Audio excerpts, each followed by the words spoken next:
പുതിയ സർക്കാർ കേരളത്തിൽ അധികാരത്തിൽ വന്നതിന് ശേഷം സർക്കാരുമായി ബന്ധപ്പെട്ട വിഷയങ്ങളും വിമർശനങ്ങളുമാണ് ഏറ്റവും സജീവമായി കൊണ്ടിരിക്കുന്നത്.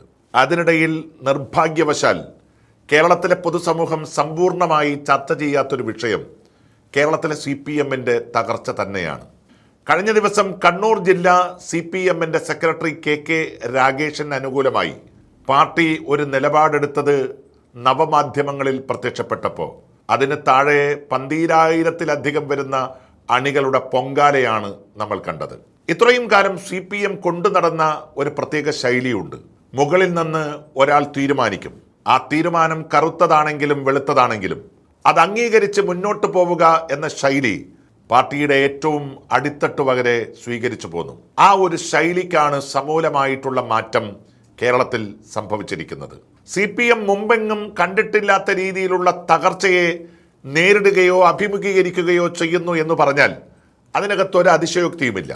പക്ഷെ കേരളം വളരെ ഗൗരവത്തോടുകൂടി ഇപ്പോൾ ചർച്ച ചെയ്യാൻ ആഗ്രഹിക്കുന്നത് എവിടെയാണ് ഈ മൗനത്തിൻ്റെ വാൽമീകം പൊട്ടിക്കാൻ സാധിക്കുക എന്നുള്ളത്. ഒരു വിഭാഗം CPM-ന്റെ നേതാക്കൾ വളരെ കാർക്കശ്യത്തോടുകൂടി ആവശ്യപ്പെടുന്ന ഒരു കാര്യമുണ്ട്. M സ്വരാജിന്റെ നേതൃത്വത്തിൽ കേരളത്തിലെ CPM-നെ അടപടലം മാറ്റിയെടുക്കണം എന്ന്. മറ്റൊരു വിഭാഗം ദേശീയ രാഷ്ട്രീയത്തിൽ ശ്രദ്ധേയനായി മാറിക്കൊണ്ടിരിക്കുന്ന ഡോക്ടർ ജോൺ ബ്രിട്ടാസിന്റെ നേതൃത്വത്തിൽ പാർട്ടിയെ ശക്തിപ്പെടുത്തണം എന്നാവശ്യപ്പെടുന്നവരാണ്. ഇന്ത്യ മുന്നണിയുടെ യോഗത്തിൽ പോയി രാഹുൽ ഗാന്ധിയോട് പോലും അദാനിയുടെ വിഷയത്തിൽ കേരളത്തിന്റെ പ്രസരിപ്പ് കാണിക്കാൻ ബ്രിട്ടാസിന് സാധിച്ചു എന്ന് ഒരു വിഭാഗം CPM-ന്റെ നേതാക്കന്മാരും അണികളും പറയുന്നു. മറുഭാഗത്ത് സ്വരാജിന് അനുകൂലമായി നിൽക്കുന്ന വിഭാഗം പറയുന്നത് പാർട്ടിക്ക് വേണ്ടി സർവ്വതം ത്യജിച്ചയാളാണ് സ്വരാജ്.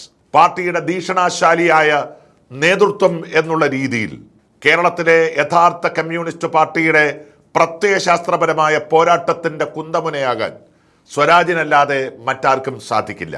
കേരളത്തിലെ പൊതുജനങ്ങൾക്കിടയിൽ ഒരു തെരഞ്ഞെടുപ്പിൽ പരാജയപ്പെടുന്നു എന്നുള്ളത് സ്വരാജിനെ ബാധിച്ച ഏറ്റവും പ്രധാനപ്പെട്ട വിഷയമാണ്. പക്ഷെ പാർട്ടിക്കകത്തെ സഖാക്കളെ സംബന്ധിച്ച് സ്വരാജ് എന്നും ഒരു മുതൽക്കൂട്ടും അഭിമാനവുമാണ്. ആ അർത്ഥത്തിൽ സ്വരാജിനെ മുന്നിൽ കൊണ്ടുവരണം എന്നാഗ്രഹിക്കുന്നവരാണ് പ്രത്യേകിച്ച് മലബാർ മേഖലയിലെ കമ്മ്യൂണിസ്റ്റ് പാർട്ടിയുടെ മഹാഭൂരിപക്ഷം ആളുകളും. മറുഭാഗത്ത് ബ്രിട്ടാസിനെ പിന്തുണയ്ക്കുന്നവർ കോർപ്പറേറ്റ് രാഷ്ട്രീയത്തെയും പിന്തുണയ്ക്കുന്നവരാണ്. ദേശാഭിമാനി പത്രത്തിന്റെ ദില്ലിയിലെ ഏറ്റവും പ്രധാനപ്പെട്ട ലേഖകനും ബ്യൂറോ ചീഫുമായി പ്രവർത്തിച്ച ബ്രിട്ടാസ് പിന്നീട് കൈരളി എന്ന് പറയുന്ന സർവതന്ത്ര സ്വതന്ത്ര ചാനൽ പാർട്ടിക്ക് വേണ്ടി ഉണ്ടാക്കിയപ്പോൾ അതിൻ്റെ മുൻനിരയിൽ നിന്നു.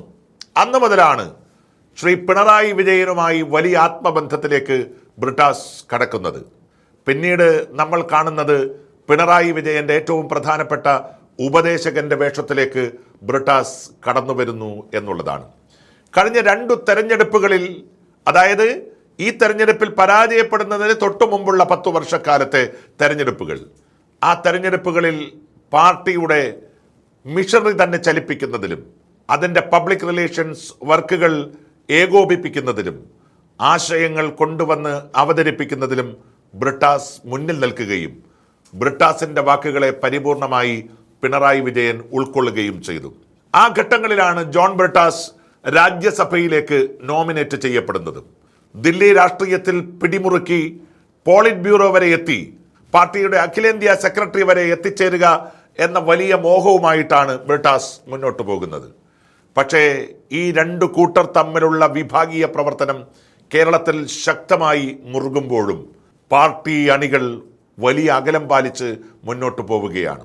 33 വർഷക്കാലം തുടർച്ചയായി ഭരിച്ച പശ്ചിമ ബംഗാളിന്റെ അതേ ഗതിയിലേക്ക് തന്നെ കേരളത്തിലെ CPM-ഉം കൂപ്പുകുത്തും എന്ന് ഭയപ്പെടുന്നവർ ധാരാളമാണ്. അങ്ങനെയെങ്കിൽ അങ്ങനെ ആവട്ടെ, ഈ പാർട്ടിയോടൊപ്പം ഇനി സഞ്ചരിക്കാനില്ല എന്ന് തീരുമാനിക്കുന്ന ഗോവിന്ദന്മാരും കുഞ്ഞികൃഷ്ണന്മാരും കേരളത്തിൽ പ്രത്യേകിച്ച് വടക്കേ മലബാറിൽ വർദ്ധിച്ചു വരികയാണ്. CPM-നെ സംബന്ധിച്ച് അവരുടെ ഏറ്റവും വലിയ പെരുംകോട്ട എന്ന് പറയുന്നത് മലബാർ മേഖലയെ തന്നെയാണ്. ആ മലബാർ മേഖലയിൽ പാർട്ടിക്ക് ശക്തമായ നേതൃത്വം നൽകിയ പല ആളുകളും ഇന്ന് പിന്നാക്കം പോയിരിക്കുന്നു.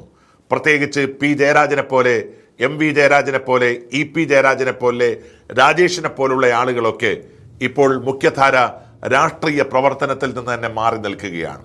ഈ ഒരു ഘട്ടത്തിൽ CPM-നെ തിരിച്ചു കൊണ്ടുവരാനുള്ള തന്ത്രപരമായ നീക്കങ്ങൾക്ക് നായകത്വം നൽകാൻ ആർക്ക് സാധിക്കും എന്നൊരു വലിയ ചോദ്യം പൊതുസമൂഹത്തിൻ്റെ മുമ്പിൽ നിൽക്കുമ്പോഴും അതിന് കൃത്യമായി ഉത്തരം നൽകാൻ ശക്തിയുള്ള, തൻ്റെ ഇടമുള്ള, ശേഷിയുള്ള ഒരു നേതാവ് CPM-നകത്തില്ലാതെ പോകുന്നു എന്ന ദുരന്തം ആ പാർട്ടിയെ തുറിച്ചു നോക്കുകയാണ്.